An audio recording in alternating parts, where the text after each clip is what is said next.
Hey, glad you guys are with us today. Welcome. We're in the middle of summer, so summer's crazy and everyone just hits the beach, but we're really glad that you guys are here. My name is Scott Kearney. I'm the lead pastor here at The Well.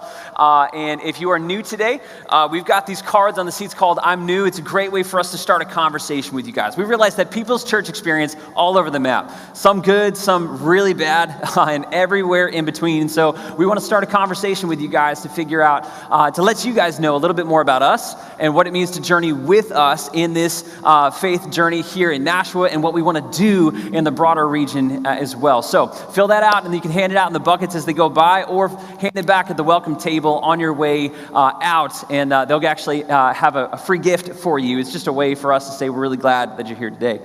Hey, I'm going to invite our giving team to come forward and give, and we give for a couple different reasons, but one of them is we want to express to God how much He's worth to us, and everything that we have, we believe, is from Him, and so we want to give back. But the other reason, particularly right now, is that we actually want to make a difference in our community. We're committed to our local community here in Nashua and actually giving in a way that makes a difference. And so we're inviting people in this season to participate with us in what we call Giving Back to School.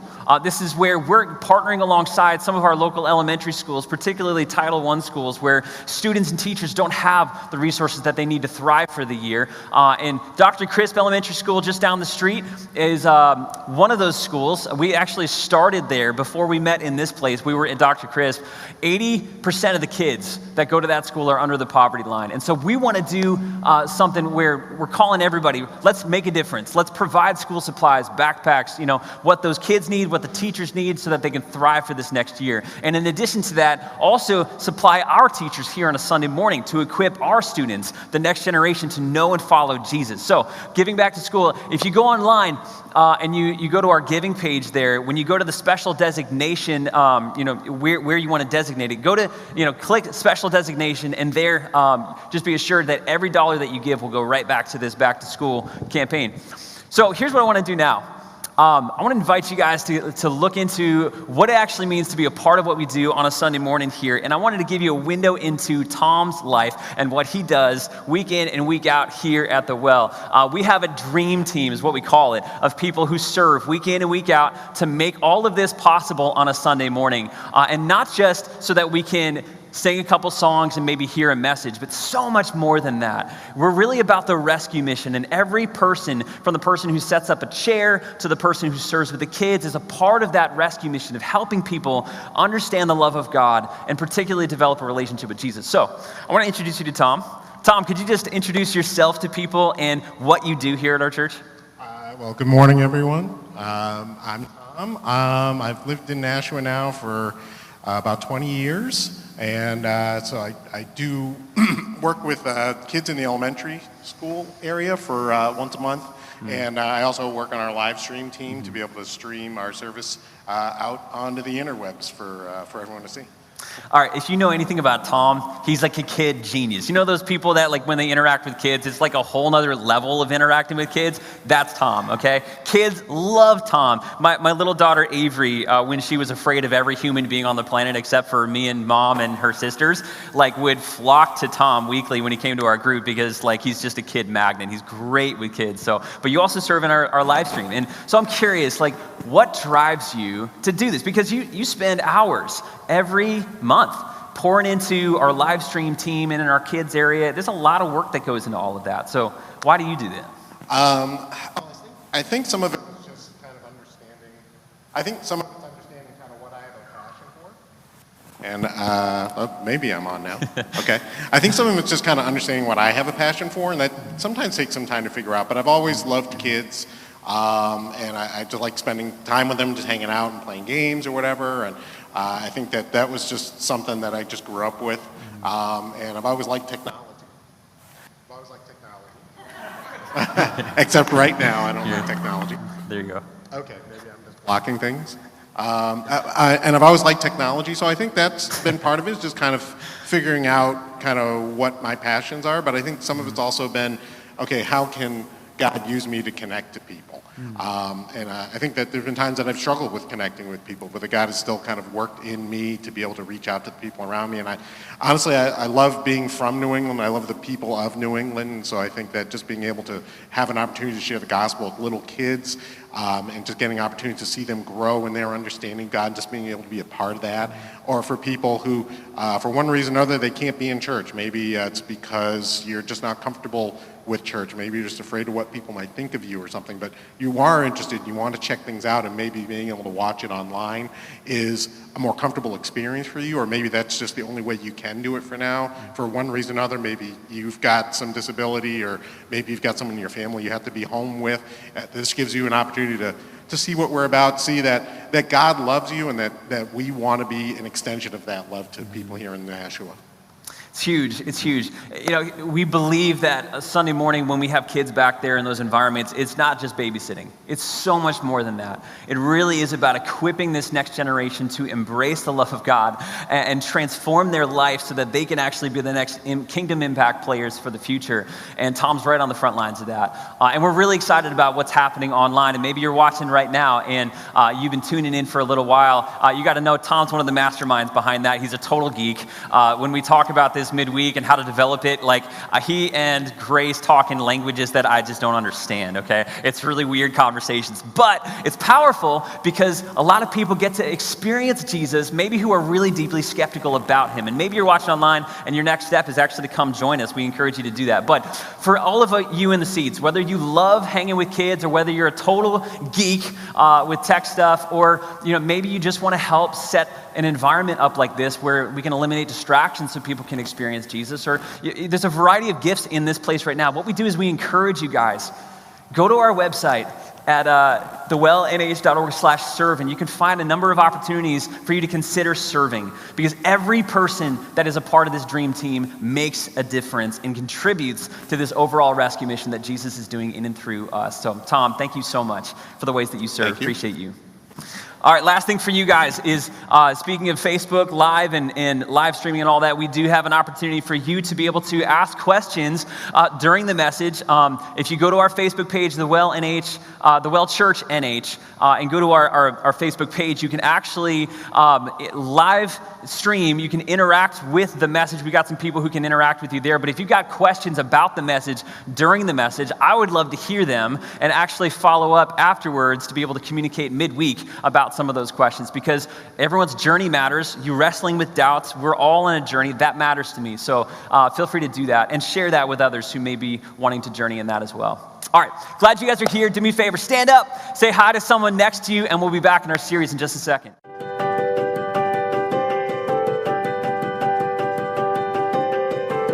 Hey everybody, welcome to The Well. We are so glad that you're here to watch our live stream experience today. Hope you have a great time, but we hope it doesn't end there. We believe that we're all on a journey, whether you believe you're a person of faith or not, and so we encourage you to journey with us as we explore faith, wrestle with doubts, and take next steps. So here are a couple of next steps for you to consider when journeying with us. Come join us on a Sunday sometime for some incredible music from our live band and a relevant message connecting the good news about Jesus to everyday life. You can even plan your visit ahead of time and find out what to expect on our website at thewellnh.org. You can also connect with one of our groups. Our groups are all about building relationships and having conversation with each other about what is most meaningful in life. They are scattered in homes all over the greater Nashua area. You can find a group that fits you at thewellnh.org/groups. Maybe for some of you, the thought of attending a large group or even a small group is just really intimidating for you. You want to take some next steps and explore faith and wrestle with your doubts, but you're just not sure about that. No problem.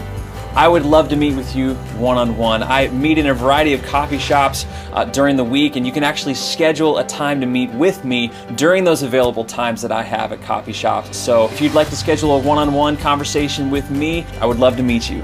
Again, we are so glad you're with us today. Hope you have a great time, and we hope to see you soon.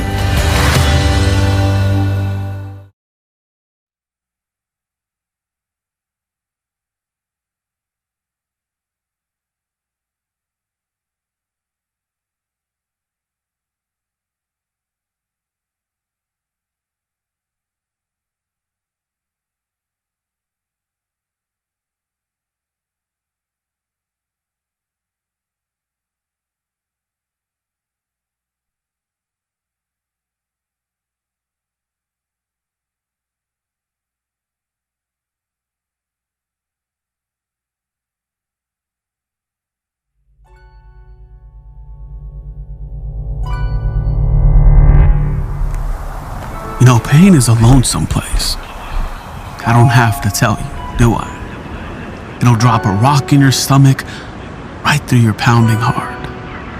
And when your knees are so weak, you hit the ground and you finally realize you don't got this. Well, now you might just make it. You see, the tallest tree may not weather the storm, but its roots do. So dig in, stand up, and let the wind blow. Because there's hope.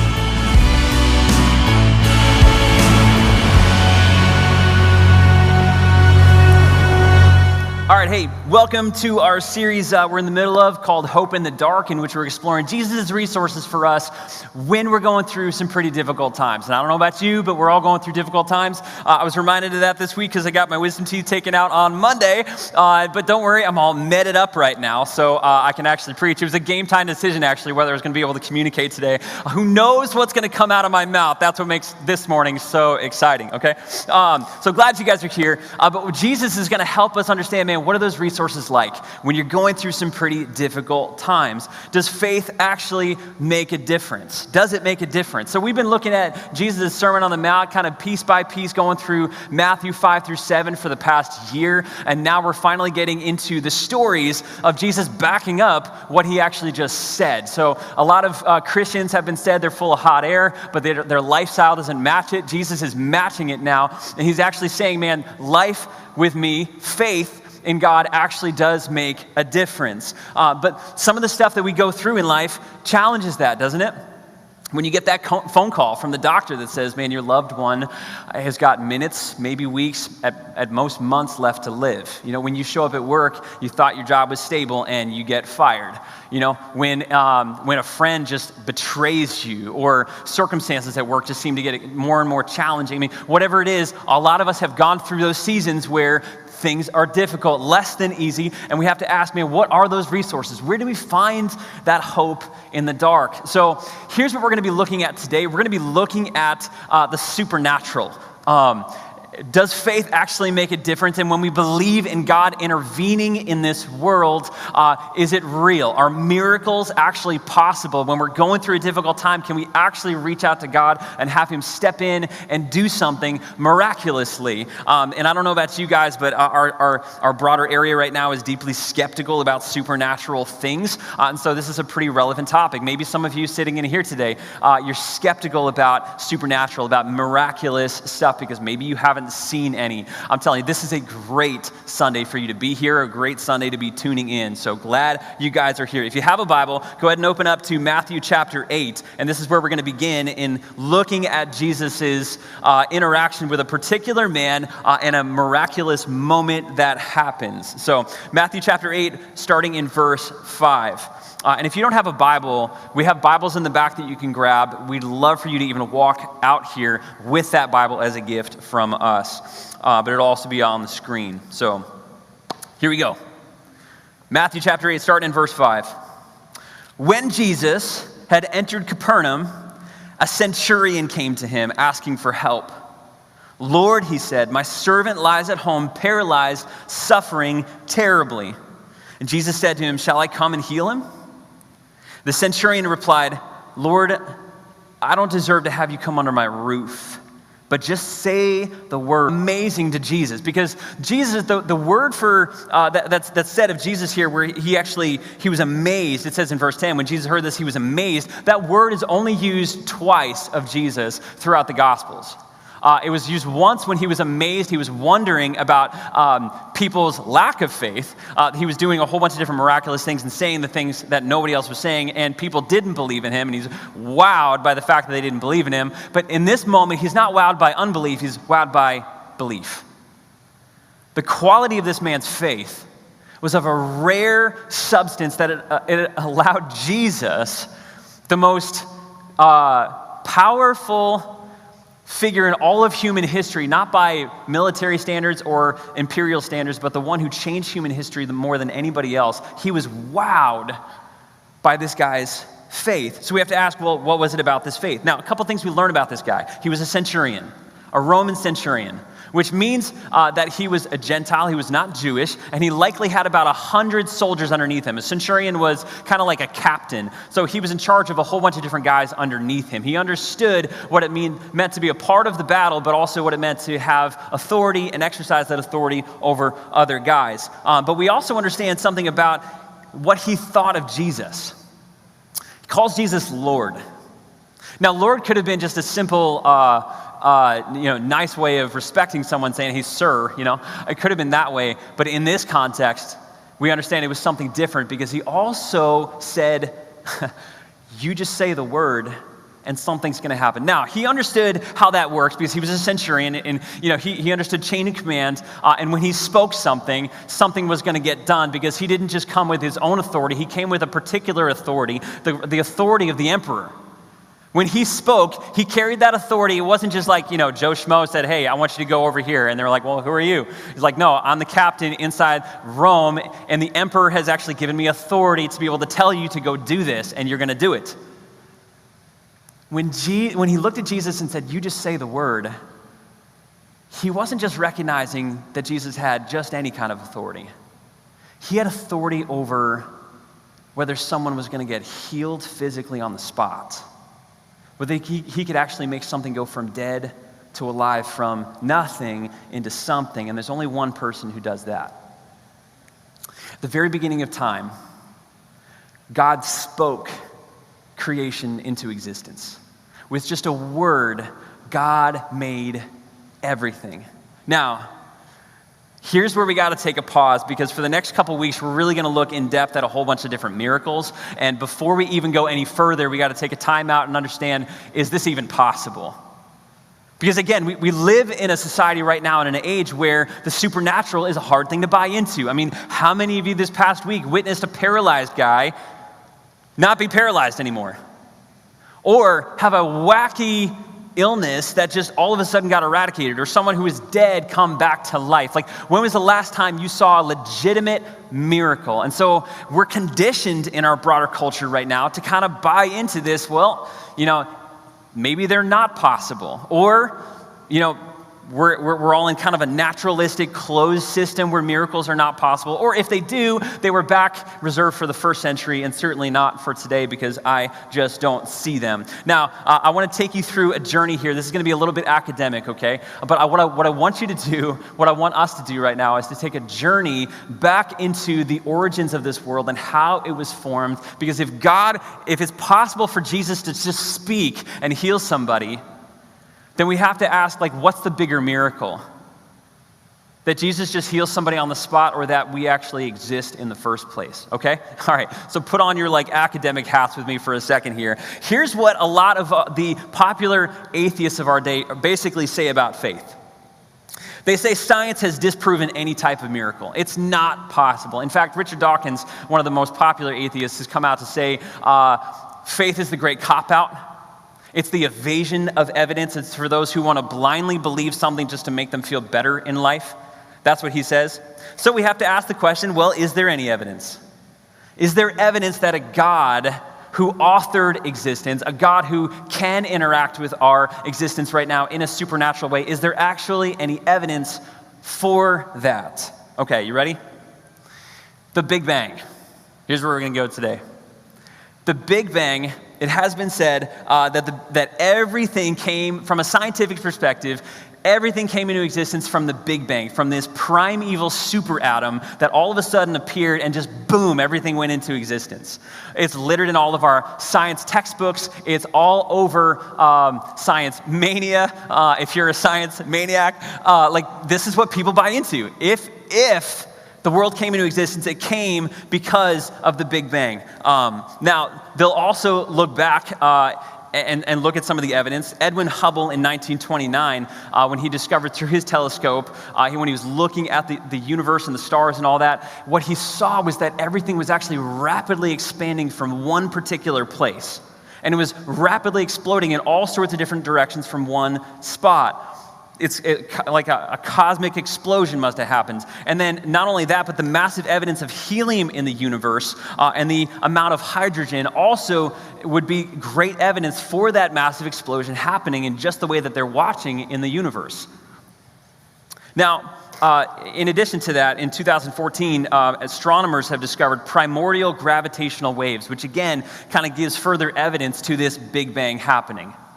Now, when I was a kid, I went to Disney World, and they had a ride at Disney World, kind of an attraction that explained a lot of the Big Bang theory there. And I remember it was Bill Nye the Science Guy and Ellen. It was really entertaining. They all came onto the screen, and they're like, "Man, well, how did this all come about in the first place?" And they're going into dinosaurs and all that. But this little speck comes into the middle of the screen, and then just gets bigger and bigger and bigger, and then boom, it explodes. And out of that explosion, he's like, "Look, that's where stars and planets and everything came into being." And in that moment, I remember just thinking, based on my early Christianity in that moment, that like, wow, what do I do with all this? Because here's a whole bunch of scientific evidence for this, and then I have my Christian faith. Which is it?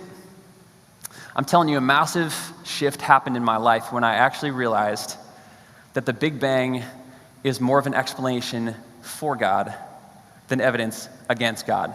Hang with me on this. You ready? I'm not going to lie to you. This is what actually happened. If you look in history, this is exactly what happened. When the Big Bang was first proposed, the scientific community rebelled against it. They rejected it because of its religious implications. Think about that. For hundreds of years, atheist scientists were believing that the universe was eternal, that it always existed, it never had a beginning, and out of that we can kind of explore what we can explore. But when Edwin Hubble explained that everything actually came from one moment there, it gave rise to this thought that the universe is not eternal, that it actually was created in a moment. In fact, Albert Einstein condemned it at first, the whole theory. He said it was abominable because of its religious implications. And this is wild too, you ready? Do you know who the first person to propose the Big Bang Theory was? It wasn't an atheist. It was actually an astronomer, a physicist, a mathematician, and also an ordained Anglican priest by the name of Georges Lemaitre. I'm totally probably messing up his name. I have no idea how you pronounce that. But the guy, when he was looking at the universe and he saw that it actually was expanding, he said, "This is why God authored it." And the Big Bang was how he had everything come into being in the first place. When Einstein actually looked into the evidence, at first calling it abominable, and then he looked at Edwin Hubble's telescope and all the evidence for that, this is what he said. He said, "This is the most beautiful and satisfactory explanation of creation to which I have ever listened." I'm going to rifle off a couple of different well-known scientists to tell you guys that actually in the scientific field, some of the brightest minds have been led to God because of their science. Not despite their science, but because of what they explore in the universe has actually led them to faith. Francis Collins, who is head of the Human Genome Project, mapping out the human DNA, way beyond my intelligence. This is what he said. "The Big Bang cries out for a divine explanation. It forces the conclusion that nature had a defined beginning. I cannot see how nature could have created itself. Only a supernatural force that is outside of space and time could have done that." Now, in addition to, you just have to ask the question, if a primeval superatom suddenly exploded into everything, how did that get there? I mean, science tells us that something can't come from nothing. So there had to be a prime mover, a first cause, someone who started all of this. Now, in addition to that, this is what science has also taught us up until this point. That the odds of us existing on planet Earth are unbelievably crazy. I mean, it's almost unfathomable to us. There's, in fact, 150 fine-tuning variables that if they weren't aligned just perfectly, we would not be here. Let me give you a couple of examples. At the Big Bang's rate of explosion, this is the first one, if it was any faster, matter would have dispersed so efficiently that there would be no galaxies, no planets, no stars, no people to actually clump together. That everything would have just been so fast, dispersed that nothing would be able to clump together and life would not be possible.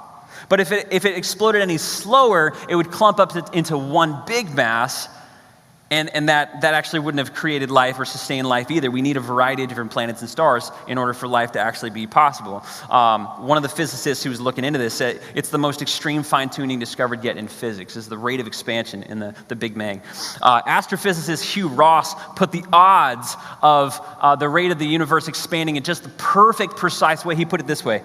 He says, it's like expecting 1 billion pencils to all simultaneously position upright on their sharpened points on a smooth glass surface with no vertical supports. That sounds pretty miraculous to me. Stephen Hawking even put it this way. If the rate, and Stephen Hawking's not a Christian, wasn't a Christian, he died last year. If the rate of expansion 1 second after the Big Bang had been smaller by even 1 part in 100,000 million millionths, that's how crazy the odds are, the universe would have recollapsed before it ever reached its present size into a hot fireball.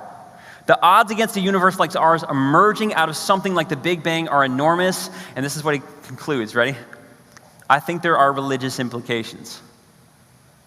It's not science that's driven him away, it's leading him to faith in God. This is the crazy thing. In addition to the precision of the Big Bang, the odds of our planet, just our planet supporting life, are minimal to none. All right, ready? The size of our planet. If the size of our planet was any bigger than it actually is right now, this is what would happen. Ready? Gravity would make methane and ammonia, based on their molecular weights, so heavy that they would be really close to the Earth's surface, producing toxic air that we would never be able to survive in. And we couldn't adapt to it either because it's just toxic fumes. Ammonia. But if it was any smaller, water vapor wouldn't, because of its molecular weight, would not stick close to the surface. And so we, made up of 75% water, would not be able to get the nutrients or the life that we would have. So if the Earth was any bigger, any smaller, we would not be here. The rotation of the Earth, if it was any slower, it would be too cold or too hot because the sun would shine on it for too long, or the darkness would be make it too cold, and we would not be able to sustain. But the crazy thing is that we have a moon at the perfect size that actually helps us with the rotation and the axis of the Earth and regulates our seasons so that it's not too hot and not too cold, and our planet can actually sustain life. That's nuts. This is crazy. I'll go on, and I could go on forever about all of this stuff, but there are actually 4 fundamental forces that have to be precise in order for life to actually sustain itself in this world too, and these are the 4 forces. Ready? Gravity, electromagnetic force, weak nuclear force, and strong nuclear force. And let me just illustrate how crazy all of this is, and then we'll get back to the miracles right here in Matthew chapter 4. This is a little bit of a break from our normal journey through Scripture, but I have to lay the groundwork here so that we can actually believe that miracles are not only possible, but God wants to use them in a way to change our life. Strong nuclear force. If it was 2% weaker, protons and neutrons would not be able to stick together, and we would only have hydrogen in our universe. But if it was any stronger, just 0.3% stronger, only heavier atoms would exist, which would mean no hydrogen. And because of that, if there was only hydrogen or no hydrogen, we could not exist in this world. It's just not possible. And not only that, but the nuclear ground states of helium, carbon, oxygen, and beryllium, all at the time of the Big Bang, if they were any farther off, we wouldn't have the expansion of carbon in our atmosphere, in our universe. And carbon is a huge deal for life. We wouldn't exist without carbon if it was off by even just 1%. Sir Fred Hoyle, who is an agnostic astronomer who termed and coined the word Big Bang in 1949, he put it this way: a common sense interpretation of the facts suggests that a super intellect has monkeyed with physics as well as with chemistry and biology, and that there are no blind forces worth speaking about in nature. The numbers one calculates from the facts seem to me so overwhelming as to put this conclusion beyond question. It's leading people to faith. Essentially, guys, and I could go on about this for a long time, and I'm just going to cut it short here because there's so much more that we can talk about. But the odds, the fine-tuning of the universe and the earth as we know it existing in its present condition, so that not only can we exist, but that we can wonder and marvel and explore all of this as intelligent beings, the odds are amazing. This is how one person put it: the kind of accuracy a marksman would need to hit a coin at the far side of the observable universe 20 billion light years away. You tell me what's more miraculous: a paralytic Not becoming paralyzed anymore, or an arrow marksman shooting an arrow 25 billion light years away and hitting the center of a coin. That's our God. When he spoke creation into existence, it was miraculous. And it has led even the most ardent atheists to say there must be something more than what we're currently seeing right now. Guys, the question for us in this is really this. Do you believe that God has the power to heal your life in this world? Do you believe that? Do you run to Jesus like the centurion did and say, Lord, all you got to do is say the word? Is that a part of your daily thinking and behavior? Because I'm telling you, when you look at the hard facts, and a lot of people, like, again, Richard Dawkins says that faith is the great cop-out. It's not. Look at the evidence. Take the evidence where it goes. It actually leads you to God, not away from him. But do you believe that he has the power? Because here's the reality, guys. This is what I'm convinced about. Atheists, I don't think are atheists primarily because of the science that they've looked at, as if the science is overwhelmingly compelling them to faithlessness. I really believe it's the suffering of life and the struggles that so many people have. They say, how in the world can a good God exist? I don't want to believe in a God because of what I've seen in this world that's so painful, and what a lot of religions just seem to be behind. They're just like, I don't want to believe in that kind of a God. And so the first question for all of us really is, what do you believe about God? And what do you believe about his power? Do you believe that he's able? If God has the miraculous power to bring everything out of nothing, he has the power to miraculously heal your life. Now, the fascinating thing for me is when Jesus interacts with the centurion and the centurion presents this problem to Jesus, how does Jesus respond? He looks at the centurion and he asks him a question. Shall I come and heal? I love that question. Because Jesus knew exactly what was going on in that moment. If he really was the Son of God, he knew what was happening. Why did he ask the question? So Charity and I were talking about it this week. We have a lot of wild dinner time moments with our kids. But recently our kids have kind of been just saying, hey, more cheese at dinner time. More cheese. We're like, oh, that's interesting. You know, we're not giving into it yet or anything. You're like, that's interesting. Do you have a question? And I think Jesus says the same thing here. Look, that's interesting that this guy's paralyzed. You got a question for me? Jesus wants to evoke a faith in the man. He wants to know, man, what is your faith made out of?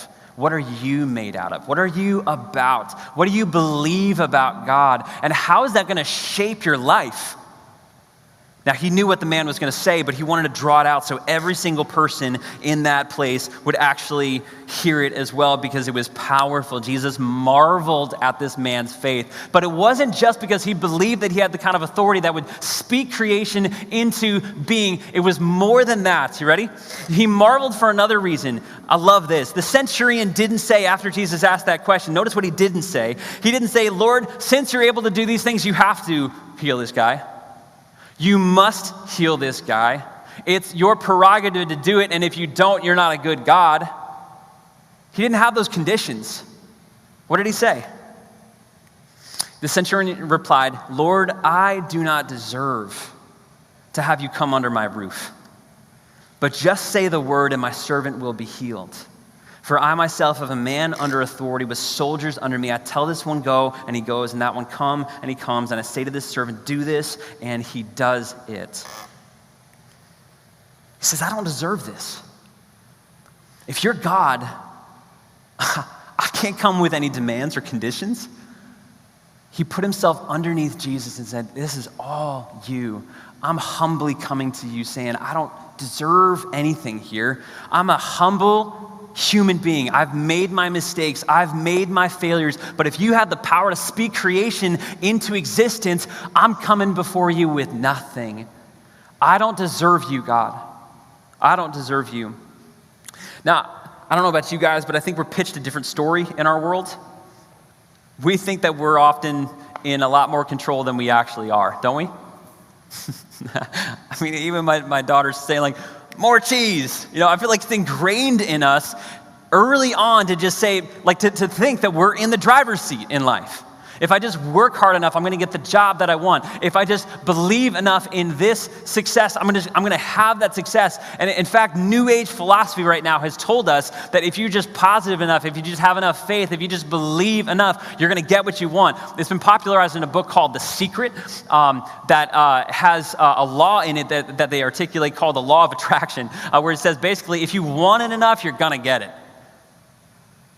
Like if you wanted that job, or if you wanted that person to be in your life, or whatever it is, if you want enough money, you just got to believe enough. If you just believed enough, then it's going to be yours. It's based on the law of attraction. In fact, they go on to say the universe must correspond to the nature of your song because that's how things work. You're the God of your universe. Man, you tell me how that's working out for you.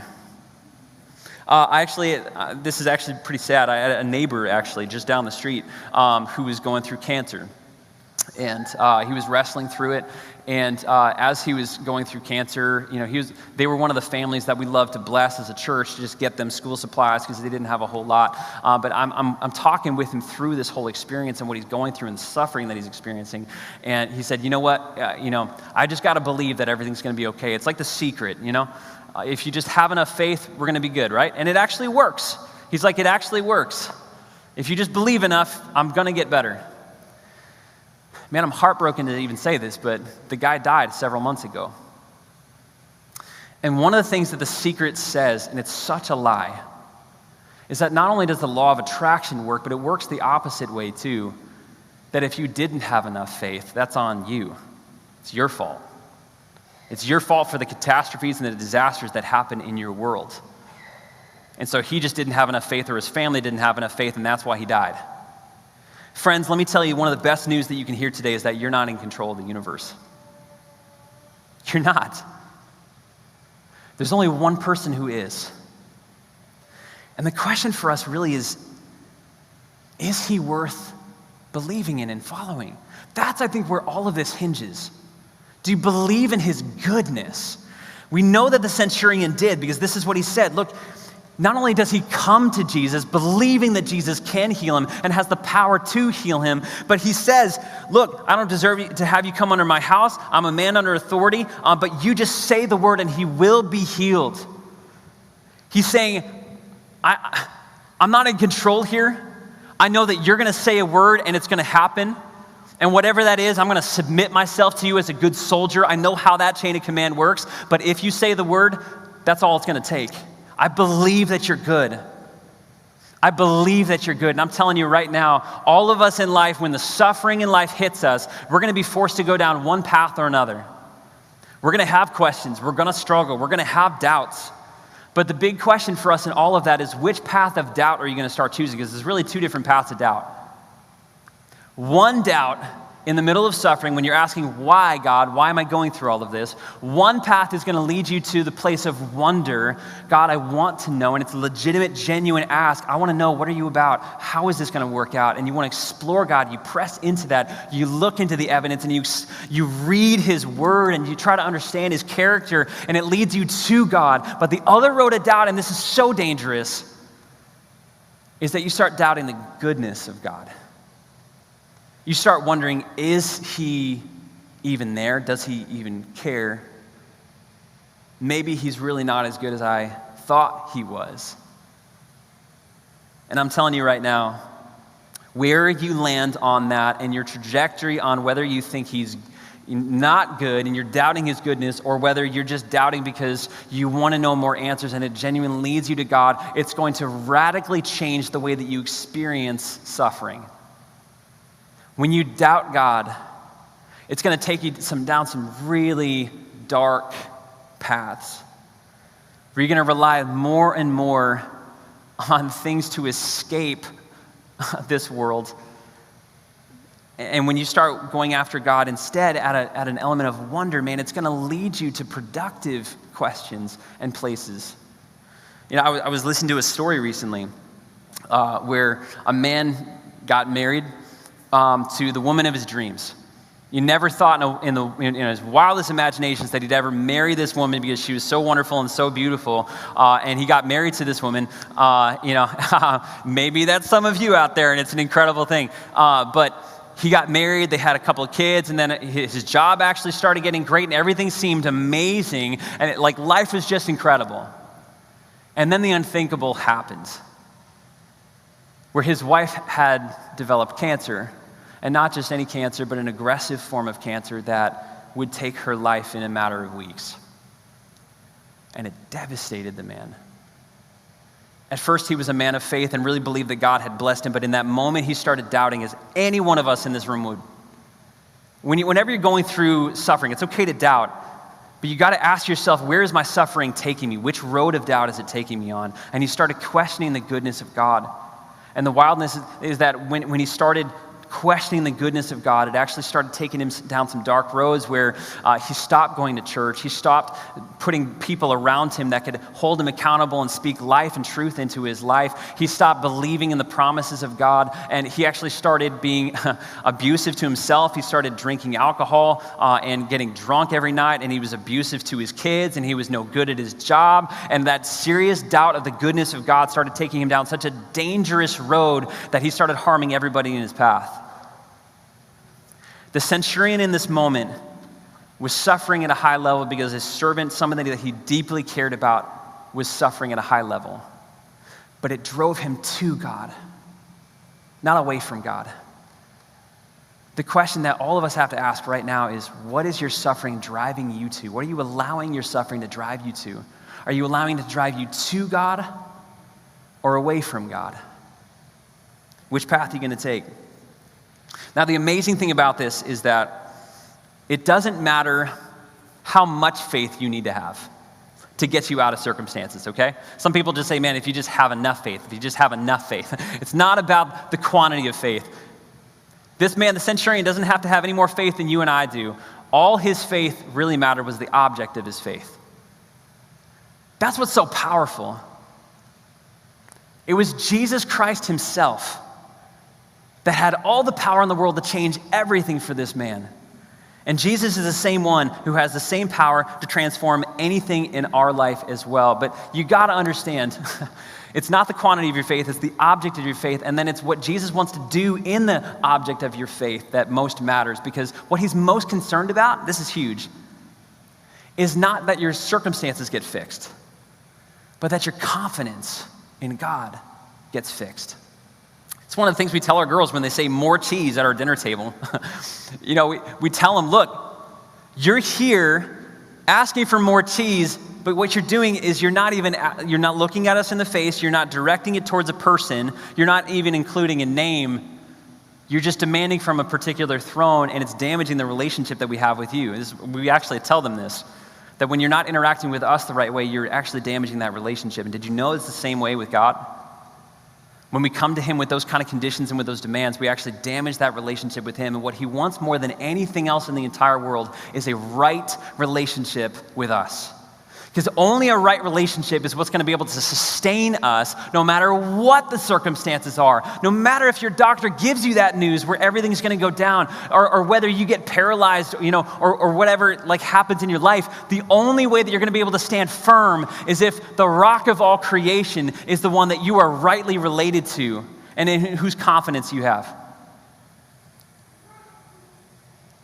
This is the amazing thing. The real miracle is not about fixing your circumstances, but fixing your confidence in Jesus Christ. And the miracle of this story isn't even that the paralytic got healed, but the miracle is the fact that this guy believed Jesus and believed him and had a right relationship with him so strongly that it didn't matter what outcome was going to happen. He was there. Now, why should we believe in God? Science has proven to us, with all that evidence, that God was likely at the beginning, he was at the start of it all. It proves to us that God has that power. But the death of Jesus proves to us that he loves us. No matter what you're facing right now, when Jesus came into this world, he went through all the abuse, all of the mocking, all of the pain of being rejected and misunderstood by his own creation, so that he could rescue you and me back. Jesus came in and willing to be misunderstood and actually nailed on a cross and died for you and for me in our place so that he would take our punishment so we wouldn't have to, and so that we could have eternity with him forever. That's how much he loves us. And I'm telling you right now, if you believe in the power of God, believe in his goodness, because he died for you. Now, here's the last thing that happens when you have a faith like this. Did you notice who the centurion came for? When he asked Jesus, could you heal this guy? He didn't come for himself. He came on behalf of someone else. That's the power of faith. When you believe in the person of Jesus Christ so much that no matter what you're suffering, you're secure enough to now be an agent of reconciliation in the rest of this world. That's what what transformed this man's life. It's the last thing that wowed Jesus about this guy. Man, you didn't even come for yourself, but you came to bring someone else to Jesus. Guys, there are people in your life right now, in your workplace and in your neighborhood, in your families, in your friendships, that are suffering at a high level right now. And their broader culture is telling them either you're on the throne of your life or there is no chance of a miracle because it's been disproven. And they need you to step into their life and tell them, no, let me tell you something different. There is a God who has infinite power, and he died for you. You can trust in his goodness. Have you brought your friends and your neighbors to Jesus? Is your faith that secure that you're willing to forsake all comfort to be able to bring someone else to Christ? What if all of us in this room developed a relationship with Jesus so strong that one person came to Christ this next year because of what Jesus was able to do through you? Do you know we'd start transforming this whole area? That's what real change looks like. That's what real faith is based on. And we have a God who has the power to do it. Let's pray. God, we thank you so much that in the middle of some of the worst storms of life, we can trust you. God, I thank you for the evidence that you've given us in this world to show us that your power is real. Give us a heart to see your goodness in it. Because God, all of us have gone through hard times. Maybe some of us in this room, we're facing some incredibly difficult, dark moments right now. God, my prayer in the middle of it is that you'd show us that you are able. You're able to heal. You're able to restore. You want to bring goodness out of the tragedy. But you're after our hearts and transforming us from the inside out first. Help us to believe that. Help us to trust it. And to see that you're in work to provide a miracle all the way through it. In Jesus' name. Amen. We're so glad you joined our live stream this morning, and we hope you had a great experience. But don't let it stop there. We want to invite you to take a next step. We hope to see you on a Sunday soon, and you can actually plan out your first experience with us on our website.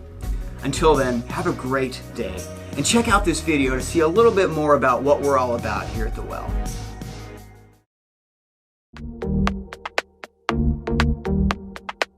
What's up, Facebook family? Hey, wanted to let you know about an exciting opportunity for you to partner with us as we give back to our community. We love giving back in ways that really make a tangible difference in our neighbors' lives and our city's life. And we are very committed to our local elementary school, Dr. Crisp Elementary. We found out that there's a great opportunity for us to give back to help the students and the teachers this year, and here's how. Over 80% of the kids that go to the school are under the poverty line, and here's where we can help. We can help supply them with the school supplies that they need for the year so that they can thrive. And we can also help resource the teachers as well. So we're inviting you, help us in our Giving Back to School campaign so that these kids and the teachers can get everything that they need to thrive. Go to our website and click on the Give button. When you go there, you can actually designate your giving, and when you do, designate it to special designation. There you can be assured that every single dollar that you contribute towards this Giving Back to School campaign will actually be used directly for those supplies. We encourage you, give back and help us make a difference in our local schools here in Nashua.